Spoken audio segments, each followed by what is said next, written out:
आज हमारे देश को आजाद हुए 78 वर्ष पूरे हो चुके। क्या वो भविष्य आजादी का स्वर्णकाल आ गया है जो हमारे पूर्वजों ने सोचा था? क्या साइंस और तकनीकों ने इतना तरक्की कर ली कि आज हमारा मनुष्य जीवन आरामदायक है? आइए जनता की राय लेते हैं। अरे कौन सी आजादी की बात कर रहे हो? वो आजादी जो 1947 में हुई थी, अरे तब की तो बात ही कुछ और थी। वो हवा, वो पानी और वो मौसम, अरे अब तक सब कुछ खराब हो चुका है। अब तो कभी भी बारिश पड़ जाती है, गर्मी का कोई हिसाब किताब नहीं। और पहले कहाँ 4 महीने की सर्दियाँ हुआ करती थी, अब तो 2 महीने में सिमट कर रह गई है।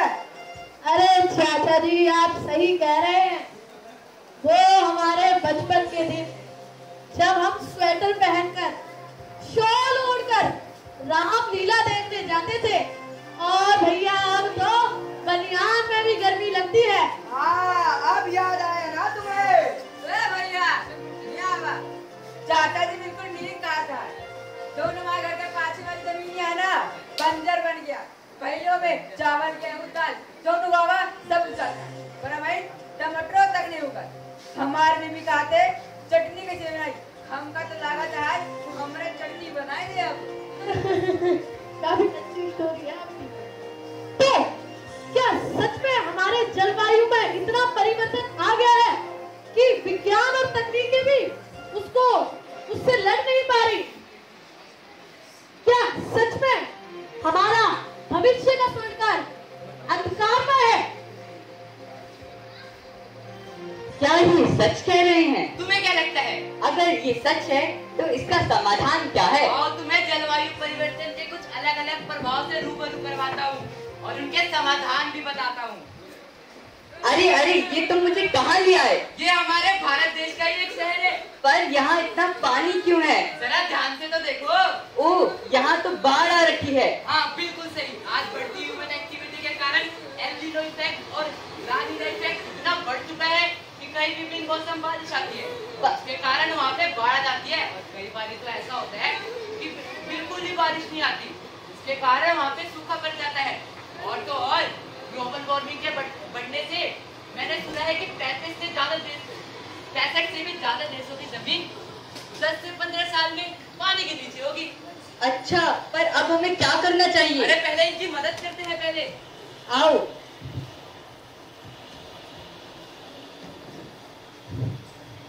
क्या विज्ञान ने इसके लिए हमारी कोई सहायता नहीं करी? करी है, बिल्कुल करी है।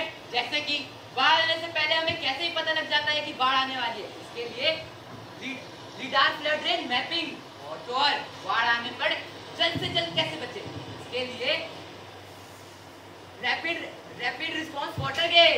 अच्छा, यहाँ तो बहुत गर्मी है। हाँ चलो तुम्हें दूसरे वातावरण में लेके चलता हूँ।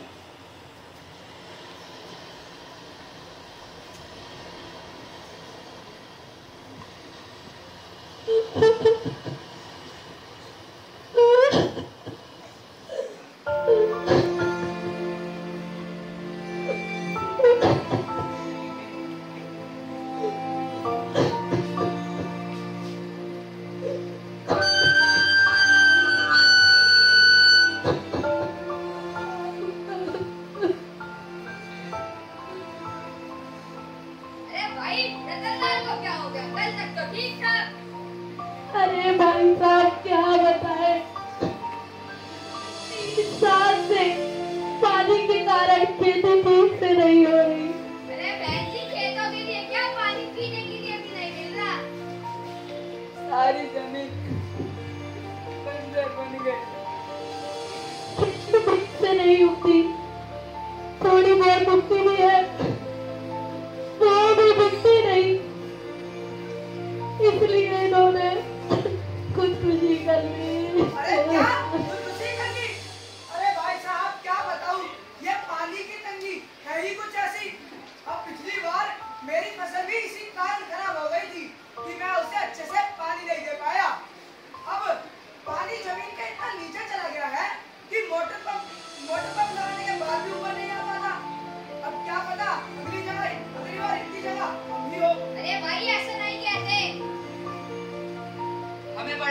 रतनलाल जी अब नहीं रहे, लेकिन ये कहानी सिर्फ रतनलाल जी की नहीं।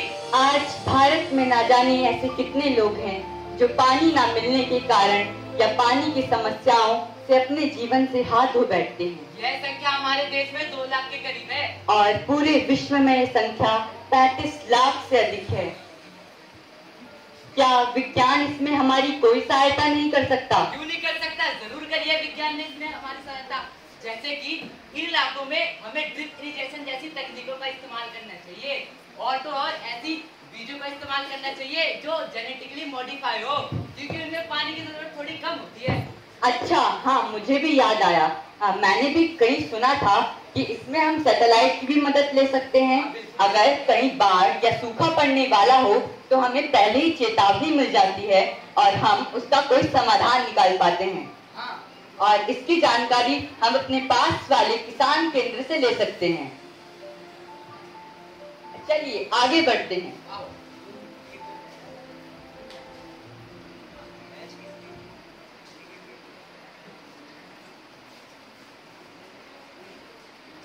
नमस्कार डॉक्टर साहब जी। नमस्ते। ये मेरा छोटा भाई है। इसे एक हफ्ते से सांस लेने में दिक्कत आ रही है और मुझे भी बुखार चढ़ रहा है और उतर रहा है। आप दोनों से अपने डॉक्टर का रूटीन बता सकते हैं? डॉक्टर साहब वैसे तो कुछ नहीं, मैं स्कूल आता हूँ और जाता हूँ और मैं भी अपने डेली ऑफिस रूटीन में हूँ। मुझे तो लगता है ये कोई गंभीर बीमारी है नहीं।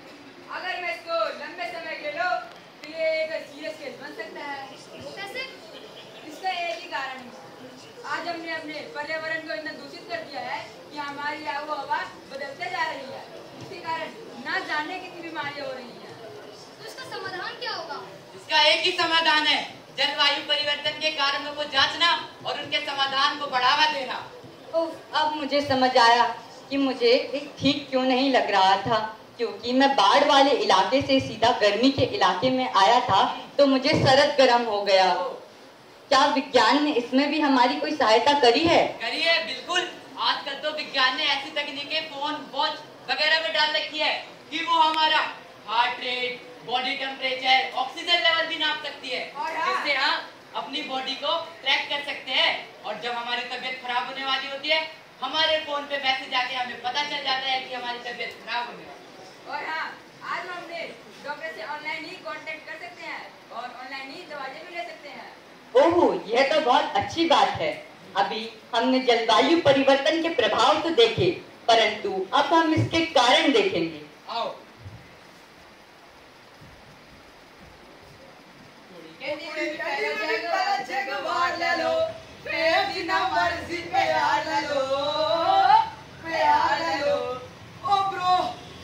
Traffic and red light.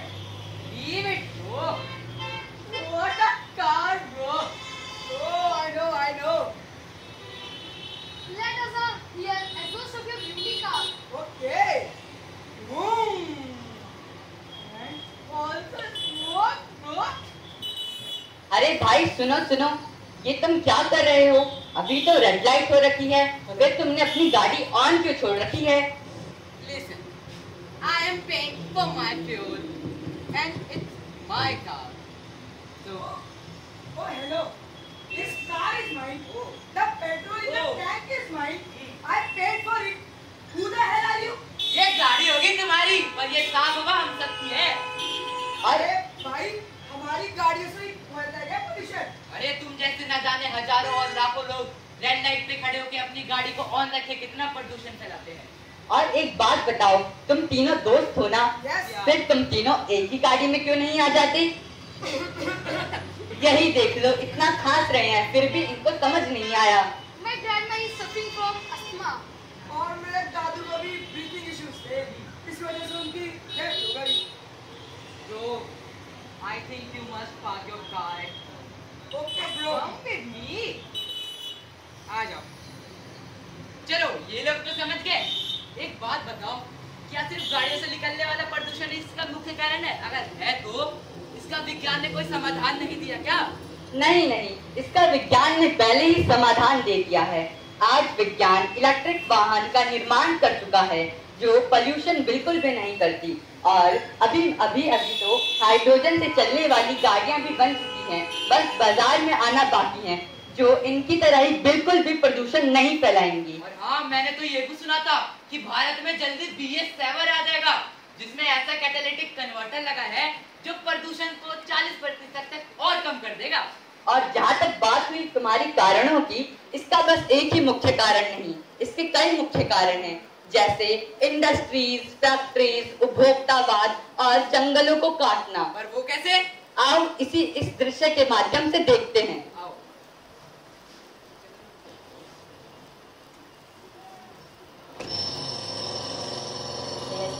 अरे भाई साहब कैसे हो?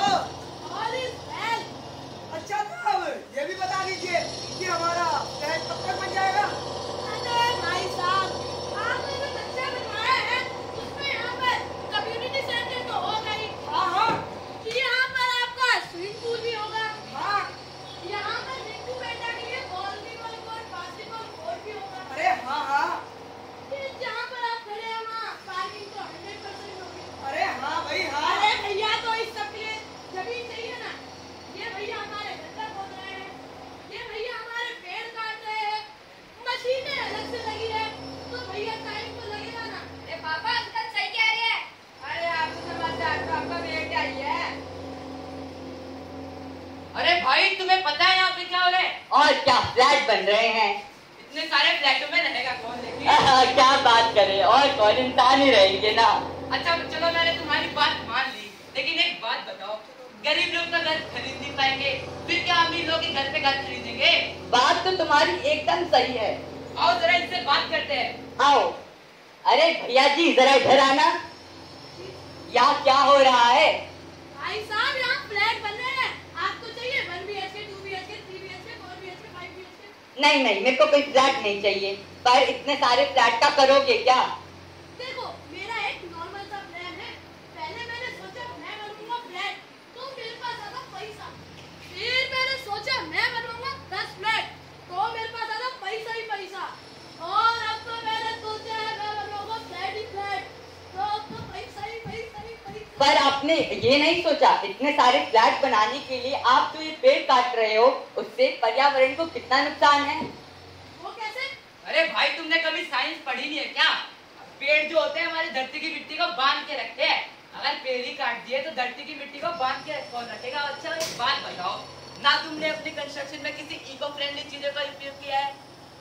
और आज आपको पता नहीं होगा, परंतु हम बांस, प्लास्टिक, फाइबर को रिसाइकल कर इको फ्रेंडली ईंट बना सकते हैं, जिससे हम इको फ्रेंडली बिल्डिंग और कंस्ट्रक्शन कर सकते हैं। और हाँ, आजकल तो smoke tower, water sprinkler system भी आ रखा है। वाटर स्प्रिंकलर सिस्टम में होता क्या है, जब तुम कंस्ट्रक्शन करोगे, इससे धुआं तो निकलेगा, मिट्टी भी उड़ेगी ना, तो उससे जो मिट्टी उड़ेगी वो वहीं पर सिमट के रह जाएगी। अच्छा, अरे भाई साहब, इन दोनों की बातें सुनकर तो लगता है कि ऐसे करके तो हम अपनी पर्यावरण को बहुत हानि पहुंचा रहे हैं। और पहले से मेरे पास 3 फ्लैट है, और अगर मैं एक और फ्लैट लेके अपनी पर्यावरण को हानि पहुंचाऊंगा तो उससे आगे जाके हमें ही परेशानी होगी। इसलिए आप हमारा फ्लैट कैंसिल कर दीजिए। कैंसिल? वाह, अगर पूरे विश्व और भारत के सभी लोगों की मानसिकता उपभोक्तावाद से हट जाए और फिर से हमारा देश हरा भरा हो जाएगा। रे सूखा पड़ गयो, सूखा पड़ गयो, रे सूखा पड़ गयो, रे सूखा पड़ गयो, सूखा पड़ गयो, रे नदी सूख गई, रे पेड़ सूख गए, रे सारी धरती बंजर बन गई, रे सारी धरती बंजर बन गई, रे सारी धरती रेगिस्तान बन गयो। पर कैसे? पर कैसे? पर कैसे? पर कैसे कैसे कैसे कैसे कैसे कैसे कैसे कैसे कैसे? देख तेरे संसार की हालत क्या हो गई भगवान, ओ कितना बदल गया इंसान, ओ कितना बदल गया इंसान। बिल्डिंग बनाई, पेड़ भी काटे, कैसा है इंसान, ओ कितना बदल गया इंसान, ओ कितना बदल गया इंसान।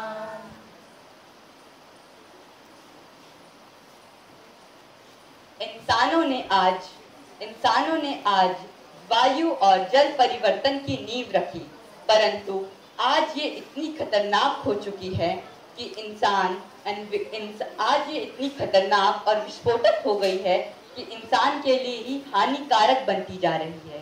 परंतु विज्ञान और तकनीकियों ने इससे लड़ने के लिए साधन बना दिए हैं, जो हमारे उस सपने को, हमारे उस विश्वास को जो हमने सोचा था हमारे भारत के लिए, इस विश्व के लिए, वह सपना फिर से पूरा होगा। धन्यवाद।